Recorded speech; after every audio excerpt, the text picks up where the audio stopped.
Friends, आप सबका स्वागत है लाइफ साइंस कैफ़े में। हम कर रहे हैं exercise chapter 10 Maharashtra board science seventh. और एक्सरसाइज में हम फर्स्ट क्वेश्चन करेंगे, find the odd one out. ठीक है, हमें दिया हुआ है ऑप्शन में famine, earthquake, cloud burst, railway accident. इसमें ओड वन कौन सा है, सबसे अलग वाला कौन सा है? देखिए, जो रेलवे एक्सीडेंट है वो ओड वन है। क्यों? क्योंकि जो फैमिन है, अर्थक्वेक है, क्लाउड बर्स्ट है, ये सब नेचुरल क्लैमिटीज़ हैं, नेचुरल डिज़ास्टर है। ठीक है, तो ये सारे एक जैसे हो गए और रेलवे एक्सीडेंट जो है वो अलग हो गया। ड्रोट, हैवी रेन, स्टॉर्म और सुनामी। अब इसमें देखो, जो ड्रोट है वो अलग है। क्यों? Drought is the main cause of famine, whereas heavy rain, storm and tsunami are the secondary factors. समझ गए? ड्रोट क्या है यहाँ पे? कॉज करता है। फिर है लावा, हॉट मड, ऐश, लोकस्ट। लोकस्ट क्या है? लोकस्ट एक्चुअली ओड वन है यहाँ पे, क्योंकि ये एक इंसेक्ट है जो कि क्रॉप को डिस्ट्रॉय करता है। समझ गए? तो लोकस्ट क्या हुआ इसमें? Odd one. Lava, hot mud और ऐश है ना। और एक केमिकल के बारे में बताया था जो यहाँ से निकलता है, ठीक है, वेल्केनो में, वो आपने बताना है मुझे कि कौन सा होता है। ठीक है, washing away of crops, attack of pests on crop, volcano और सेंजिंग ऑफ क्रॉप्स। इसमें कौन सा अलग है? देखिए, इस तरह के क्वेश्चन में तो आपको थोड़ा सा दिमाग लगाना है। ये भी क्रॉप्स रिलेटेड है, ये भी क्रॉप्स रिलेटेड है, ये भी। वेल्केनो क्या है? डिजास्टर है, तो इसलिए वेल्केनो जो है ओड वन हो गया। क्वेश्चन नंबर सेकंड को देखते हैं। What are the remedial measures for following calamities? जैसे फैमिन है, लाइटनिंग है, स्टॉर्म है, क्लाउड बर्स्ट है, इसके लिए क्या क्या हमें रेमेडियल मेजर्स यूज़ करने चाहिए? ठीक है, तो हम फैमिन के लिए देखते हैं। पहले हमने क्या किया था, अगर हमें याद है तो, अगर आपको याद है तो ज़रूर मुझे बताना कमेंट बॉक्स में, नहीं तो फिर चलिए एक बार रिवाइज तो कर ही लेते हैं। फैमिन के लिए हम क्या देखेंगे कि जो वाटर है उसका यूज़ और डिसयूज़ हमें पता होना चाहिए कि हम किस तरह से उसको यूज़ करें। फिर रीयूज़ कर सकते हैं तो करना चाहिए, और वेस्टेज को, वाटर की वेस्टेज को रोक देना चाहिए। We should avoid wastage of food and water, है ना। और प्लांट को ज़्यादा से ज़्यादा लगाएं, प्लांटेशन होनी चाहिए जिसकी वजह से सॉइल इरोजन को रोका जा सकता है। फिर और क्या हो सकता है, और आप देख लेना क्वेश्चन के अकॉर्डिंग कितना आपको चाहिए। फिर आता है लाइटनिंग का। देखते हैं लाइटनिंग में क्या होता है। एक तो हाई शेल्टर जो ऊंचाई पे अगर आप लेने की सोच रहे हैं शरण, तो नहीं करना है ऐसा। आपने किसी पेड़ के नीचे नहीं खड़ा होना है आपने, और किसी भी इलेक्ट्रिक पोल्स होते हैं उनके पास नहीं खड़ा होना, किसी मेटल ऑब्जेक्ट के पास आपने नहीं खड़ा होना। ठीक है, इंडोर सेफ रहता है लाइटनिंग के time.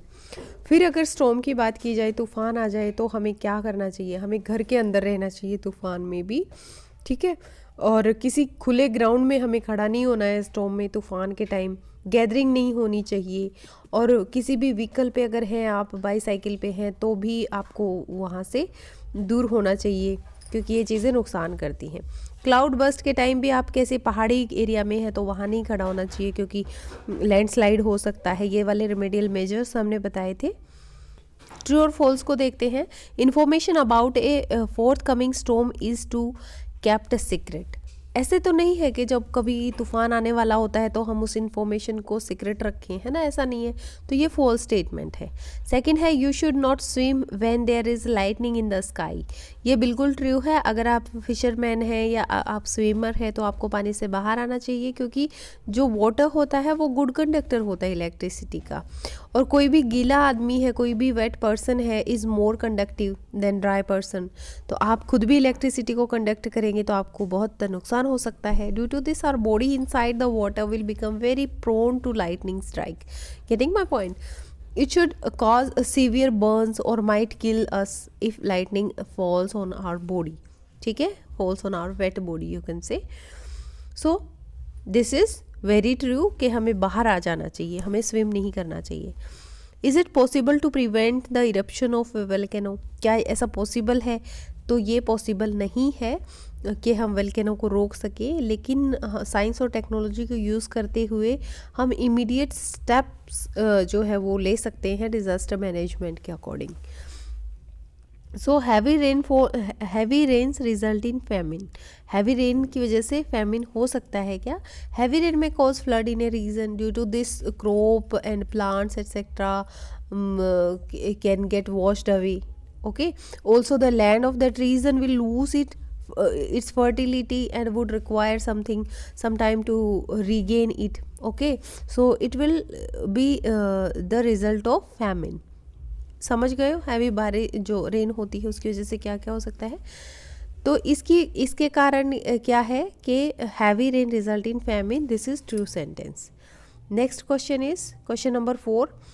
Answer the following questions in your notebook. What is tsunami and what give rise to tsunami? Tsunami क्या है और किस वजह से ये होता है? ठीक है. tsunami क्या है? Series of waves caused by the displacement of large volume of water, generally in ocean. ठीक है.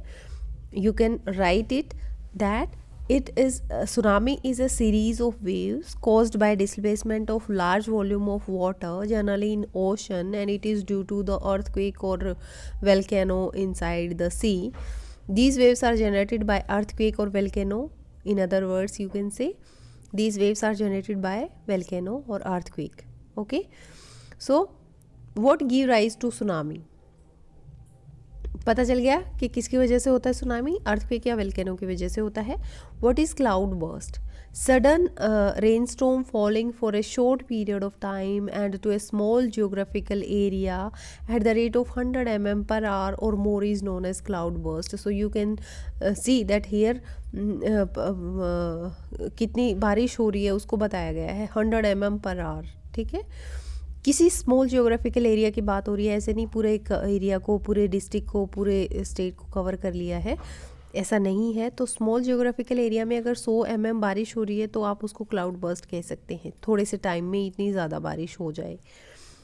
इफ़ेक्ट क्या है वेल्केनो के, ये बताना है. वेल्केनो की वजह से ग्रीन हाउस गैसेस जो हैं वो ऐड हो जाती हैं, जिसकी वजह से हमें बहुत नुकसान हो सकता है. टेम्परेचर इंक्रीज़ हो जाता है. फॉरेस्ट और सेटलमेंट्स हैं, झुग्गी झोपड़ियाँ हैं, वो जल सकती हैं. माउंटेन्स और हिल क्रिएट हो जाते हैं वेल्केनो इरप्शन की वजह से. ये सारा हमने पढ़ा था. So what are the measures to prevent loss of life due to lightning? Lightning की वजह से किस तरह से हम कर सकते हैं, लॉस को अवॉइड कर सकते हैं? शेल्टर लेना चाहिए ट्रीज़ के अंदर, मतलब नहीं लेना चाहिए. So we can say that avoid taking shelters under trees. Second is avoid being near to any kind of metal objects which may include metal wire, fences, machinery और power appliances.